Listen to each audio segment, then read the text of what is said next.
All right, let me see if I can show that again. This is how to get a girl. Let me see if it'll do it right this time.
All right. So this was my film. Let me come back on now. Put my face back on it here. There I am. So this was my film, How to Get a Girl. Um, and I did this film back in when I was at Columbia College in Chicago, which was in 1997. So you can imagine how long ago that was. This is 2023 right now. And it was the very first short film that I did myself. They gave me a Bolex camera. I filmed it in black and white, silent. It was a crank camera, a Bolex crank camera. Um, and I had 100 feet of film. Um, so that's like, let me see. So that's about 2.5 minutes. I had 2.5 minutes, yes, of film, and it turned out to be this 1 minute. I cut it down to 1 minute. That's what my rules were, and it was reversal film. So this wasn't even negative, black and white negative. So if you have if you have negative film, you can make as many copies as you want. But with what you get now, you can make copies, nowadays with reversal film, but it's just not as easy to manipulate in the editing process. So we really had to have a great idea of what we wanted to do when I was in class, and so that was the first one. So I'm gonna go through it from the beginning. All right, so the reason why it's blurry in the beginning. So the very first, I'm downtown Chicago. That is Buckingham Fountain in Grant Park, off Michigan, and uh, not well, I guess it's not off Michigan. It's off Lakeshore Drive, and I forgot the name of the street that's next to Lakeshore Drive. Anyway, but it's like a couple of streets off of Michigan, but it's on Lakeshore Drive, which is called John Baptiste du Sable Lakeshore Drive now. So this is John Baptiste du Sable Drive. Um, so anyway, they just gave us some Bolexes. Everybody had a Bolex camera that was in the class, and we all went. I think they gave us. It might have been about 20 of us. That may be too many. It seemed like it was 20. It was maybe like 15 of us, and they may have given us like 5 cameras. And so on this particular day, I had the camera, and then I can ask whoever I want to help me like be actors or whatever, or do whatever else. I guess hold a flag or anything. But we didn't know anything about flagging and lighting and all that types. All we knew, we read like film techniques, that book, and another book. I forgot what the other book was, and we just understood exposures and a few filters like the ND filters, neutral density filters, like the orange filters and the blue filter to when it's like blue skies. But I think the sky wasn't blue. I think it was overcast. Anyway, it's a beautiful picture. I always love film because it's so dramatic. So anyway, that's how I started. These are just 2 young people from my class. I don't remember their names. I'm sorry. For those who may know these people, remember this is 1997. So this is how they looked in 1997, and they went to Columbia College in Chicago. So So my very first shot ever with a film camera was that's a Prudential building, and I thought it'd be really cool. That's my establishing shot from, and there's the Sears Tower. Back then it was called the Sears Tower, the tallest building on the planet, the Sears Tower. Now it's called the Willis Tower, and it's like the third or fourth tallest building on the planet now, I think. But anyway, it's my first setup, and I have a book sitting there on the table there. So my whole idea here is just, you know, it's what you see.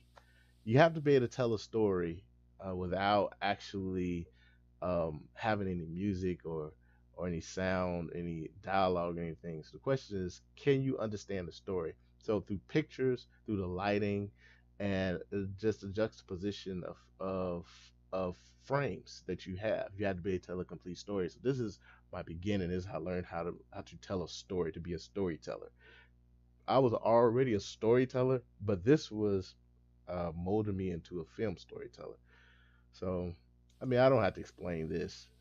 It is, as you can see, I had some other book. I don't know, probably one of my film books, and I just put paper around it. And I learned that in high school. That is a cool shot. That was one of my cool shots. I will say the shot before here. Um, let me see. My teacher, which was Christian Milady. Yes, that was his name, Christian Milady. He was my instructor. He really liked this shot because it was offset. Like I didn't have the I didn't take a angle where it looked like that pole was in the middle. It's like it's the juxtaposition is different. So he really liked that. So, but I just thought it was a cool shot, So it was a good second shot, basically. So the first establishing shot, this is like my long shot. And then, with all this, you always using formulas. So then I went into a close shot or medium shot. So this is a medium shot. So I went from establishing shot to long shot. Now this is a medium shot. Someone would say this is some other shot, but I think it's cool. And then from there, now I'm telling the story. So I go back to this. It's kind of a long shot here. It's a long shot. Some people were confused with that. It was hard for me to get that. I did that take him looking up like 12 times. Oh my gosh. Eventually I just said, oh, forget it. We'll just keep it because I could not get, I was still learning how to direct. So that's a beautiful shot with the balcony, with the Buckingham Fountain back there. And here we have a little bit of tracking. So now, if I thought about it, if I was able to do this again, I would make sure the Buckingham Fountain was in there probably. But what I didn't want to do is make it seem like I was so, I didn't want the scenery to tell the whole story. But the way it begins, it seems like something exciting is going to happen because the water is so, it's like action. It's violent, like the water. But it's supposed to be a peaceful atmosphere, but it really wasn't. Then I pan over to those cars and everything, those tall buildings. So it kind of puts you, you're not as at ease as I would think you would be watching it. But when you're there, downtown Buckingham Fountain, it feels like you're at ease. So, all right. So in the end, I show who it is, what's in the book. Now, when I first did this film, and I think I have recut it in the beginning.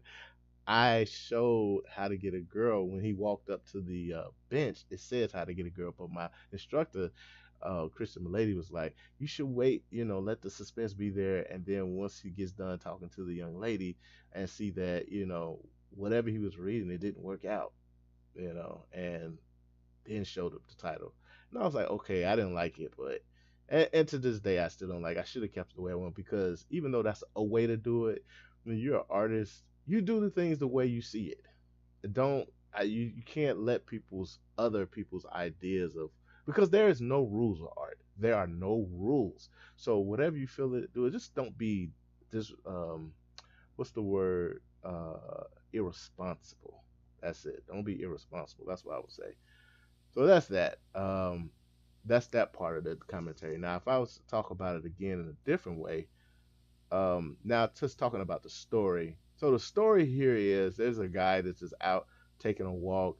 You know, I don't know. He's probably kind of depressed or whatever, and it just so happened. It seems like it's divine intervention, and that this book is just sitting here. But you know what's odd about it? The book is sitting there. Someone else, you would think it's kind of foreshadowing because someone else probably tried to use it and it didn't work, and they threw it back down there.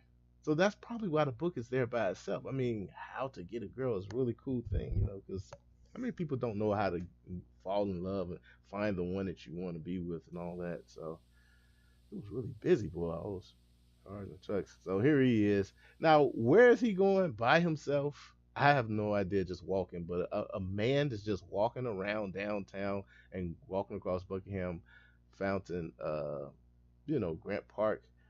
There are no businesses on the other side. All the businesses are where he's coming from. So I don't know if he's gonna go jump in the lake or whatever, or just go and try to get some peace by going to the lake, or just get some peace by looking at the fountain or whatever. Anyway, this gets his attention. The reason why it gets his attention is probably because he's having problems with it, not because he has a wife. And then boom, looks like divine intervention again. Look at this pretty girl that's walking past, you know. And so, he's like, oh, well, let me go to whatever chapter says what you're supposed to say. Because obviously, you think how to get a girl, there's all these introductions. Now I want to get straight to, okay, she's in your face. What do you say? He finds something really quickly. He holds on to the book. I don't know what he's planning on doing. He stuffs it in his pocket. I don't know what he's planning on doing. Like, if he gets stuck, he'll pull it out and start reading more. I don't know. But he finds some passage and he says it to her. It turns her off right away. I mean, right away. She's like, ugh. The thing about it is, they may be on two totally different paths. She might can't stand men right now because maybe her boyfriend just cheated on her, or her husband. I would say boyfriend, not husband, because she's out there walking by herself and she goes to a place of peace. And here this guy comes. It just so happens this is not the time nor the place. But he's gonna blame the book. You know, she was really mean, but and look how easy he gave up. It just throws it down. So that's unfortunate. But I'm not just talking about the story now. But anyway, yeah, that's so it's cool. That was my very first film, and everybody in my class thought it was really cool. I thought it was great um, because of I think everybody got it. Everybody understood the story I told without any sound. Like all I'm doing is commentary. There's no commentary when you're watching it. You know, it's just silent, and you just have to look at the pictures, and the pictures tells you what is going on. If you don't get it, you get it once you see the book. So that's the end of my commentary for this. I have more commentaries coming up for other short films that I've done. All right, peace.